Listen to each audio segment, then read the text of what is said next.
Hey guys, what's going on? So tomorrow is New Year's Day, and I was wanting to do a kind of wish list, suggestion thing, whatever, of what I hope to see in Marvel Strike Force in 2021. It's not really character related, it's more game types and expanding for free-to-play people or newer players and stuff that will hopefully help them.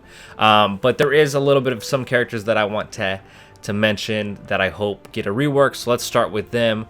So the two factions that I desperately want and think need a rework are Hand as well as Ravager. And I'm more of a Ravager fan than Hand, but just because I really like Yondu. But I hope both of these factions get big updates that will hopefully give them a place in this game. I think they deserve it. They've been the cannon fodder ever since the beginning. I guess Hand wasn't. Hand was probably the best kind of minion team that you could make with Nobu, of course, when the game originally launched. But these two teams are drastically needing reworks or new characters or whatever to help, kind of build them up. But that's what my real wish list hope for, is that these two get a rework. I don't have any specific characters that I want in game. There's a few characters that I really like. I like Blade. I like Night Thrasher. I like Medusa. There's a ton of characters. I don't really care too much about who they bring in as long as they have value in this game or are cool characters. Like, I haven't really heard of Shatterstar or Longshot before, but I'm excited for these characters just because they seem to work well together. And I do want more team-up type characters. I think that would be awesome. But that's kind of it for characters, really, that I want.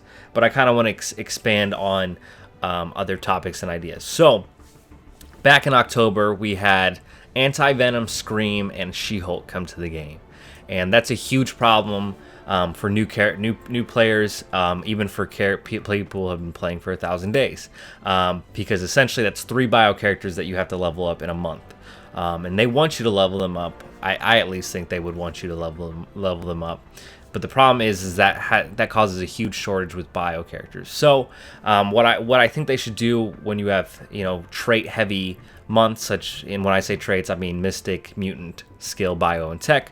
When you have heavy, like leaning one way like October did with Bio, they need to do Bio events or something like that. Maybe a 7-day event where you can earn just extra Bio pieces. I think that would help the community greatly. Not everyone has to participate in it, but if it's something extra to help them go along with leveling their characters, I think that would be great and would help out the community drastically. I also want an alternative release of characters. Right now we have 3. Basically, we have campaign events such as Shatterstar. Red Guardian is going to be released through an event similar to, I believe, Anti-Venom was. And then we have Blitz characters. That's how Yelena and Longshot will be released. And those are fine. I just think there should be more variation in the game. I do like what Red Guardian's event will be, because I kind of like grinding for those character shards and stuff. I understand why other people don't, especially with all the blitzing. But with Blitz Sim, hopefully that does help. But in the past, they've done raids. I don't really want them to do it this way, but they could also do it through real-time arena. I think they should keep real-time arena the way it is. But I hope that they can work towards expanding on how characters can be released and stuff. I do like milestone orbs for Emma Frost, but they're gonna get rid of that. So I just hope that they kind of keep trying to brainstorm stuff with how they can release characters. I just think Blitz is so, especially when you have 2 characters released through Blitz, it's kind of defeating. I don't know, at least for me it is. So I want them to expand on that, bring back raids, bring back whatever. But basically, another idea that I would hope would help newer players or free-to-play people is that they need to make past legendaries. They need to give past legendaries the Iron Man treatment. So Iron Man, a lot of people know this, but Iron Man, basically from day 1, if you get all the shield characters, you don't have to wait for a timed event to come out. And I think that's how at least 3 other characters should get. And those 3 other characters would be Star-Lord, Nick Fury, and Magneto. Those that may be new to the game, I'll run through how characters were released legendary-wise. First was Iron Man, second was Star-Lord, third was Nick Fury, fourth was Magneto, fifth was Shuri, sixth, I believe, was Phoenix, then Invisible Woman, Black Bolt, Ebony Maw, and finally Doc Ock. And we'll get Jubilee in January or February. I don't know specifically. I am recording this a little bit ahead of time because I'm on vacation, but I at least think that Star-Lord, Nick Fury, and Magneto should have the same treatment that Iron Man does. Especially Star-Lord and Magneto, they have really easy farms to unlock them, and letting players get those characters I think would help. I also think Nick Fury should be in there just because he's kind of an older character. We do have 10 legendaries currently in game. I do think that they like how they're releasing these characters and how there's basically a legendary event every week. But I even think you could throw Shuri in there. But I believe that these characters are within a year of the game being released, or a year and a half. I don't remember exactly the dates, but I do think that they should get those treatments. Now, I think Invisible Woman, Doc Ock, Phoenix, Black Bolt, Ebony Maw, I think they should stay where they're at, whether it's time related. But, you know, I just think allowing people to have access to Star-Lord whenever they just get their Guardians leveled up would be great. Allowing people to have access to Magneto whenever they get Brotherhood or X-Men leveled up, I think that would be great. Same with Nick Fury with Kree minions. I just think it would help out newer players, and I think a lot of people would be for it. A lot of people who have been playing for a while would be for it. I don't think there's any reason to gatekeep these characters behind timed events. Next up, I have a game mode suggestion. I don't know what it would be exactly. It could be a real-time arena type thing. It could be a blitz type thing. I think kind of an arena type situation, the original arena that we have, would be best.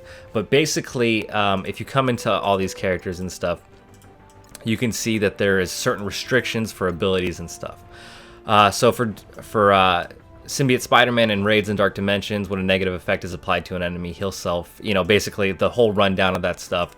For example, Ant-Man in Dark Dimensions applies evade when he has 4 other Pimtech people. Hela in War Defense, her passive, whenever an Asgardian dies, she calls in another undead. Whenever an Asgardian teammate such as Thor or Heimdall dies, she calls in another undead Asgardian. So I think if there was an arena type mode that got rid of those restrictions or took all those restrictions at the same time, so Symbiote, if you're a Symbiote, you are getting 100% drain every attack. Hela, if you decide to run Asgardians on defense, Hela will call in those Gregs. Basically, I think a game mode like that could be really fun. It could cause a whole creative, spur of people trying to build the best teams. Like Ironheart on her ultimate has a ton of extra focus to get those defense downs. I just think it would allow a lot of variation. In War, there's a couple teams that can do pretty big punch-ups on Black Order, so I think it would just cause a lot of variation. Eventually, we would get to a point where, these are the best characters, but I think building up to that could be a new fun thing for a lot of people who spend money in this game, for those that like to theory craft and all that other stuff. I think that could just be a good game mode for people to think and put their noggin to. And then finally, my last hope and request is that in the raid store, as you can see right here, we have what would be purple mini uniques. We should get a row for orange mini uniques the same way that they are right here. I hope I'm calling those the right thing. There's so many names for that stuff, what the community calls them, what Scopely calls them, but basically I think just having an extra row in there just so you can spend raid credits on them would help out greatly. I need a lot of Gear 14 pieces, I need a lot of Gear 15 pieces, and I also need a lot of mini uniques. And I don't know if they want us focusing on trying to farm mini uniques and such to get a character up to Gear 15. Like Symbiotes all require alien spores. I believe it's 180 alien spores to get them all up to Gear 14, if I did my math right on that. But that just is a tad bit ridiculous, and I think just adding an extra slot in here for orange mini uniques would help out the community greatly. Maybe just one spot. It doesn't even have to be a whole row. But yeah, that's gonna do it for this video. Let me know what you guys are hoping for 2021 in Marvel Strike Force. Let me know if you have any legendaries you want. Let me know if you have any characters that you really want in games, such as Gambit, such as Rogue. There's a ton of characters like that. I, for the most part, am happy with what they're doing. Like, of course, I want to see other characters, but I'd rather see, Spider-Man be at a higher level than what he is right now. So a rework towards Spider-Man and stuff. But that's going to do it for this video. Thank you guys for watching. Again, let me know what you are hoping for. Let me know if you like any of my ideas. Let me know if you think any of my ideas are dog shit. But that's gonna do it for this video. On this channel, I do guides, I do giveaways, I do orb openings, I do all sorts of Marvel Strike Force stuff. So make sure you're subscribed, hit that like button. Thank you guys for watching, and I hope you have a great day. Bye.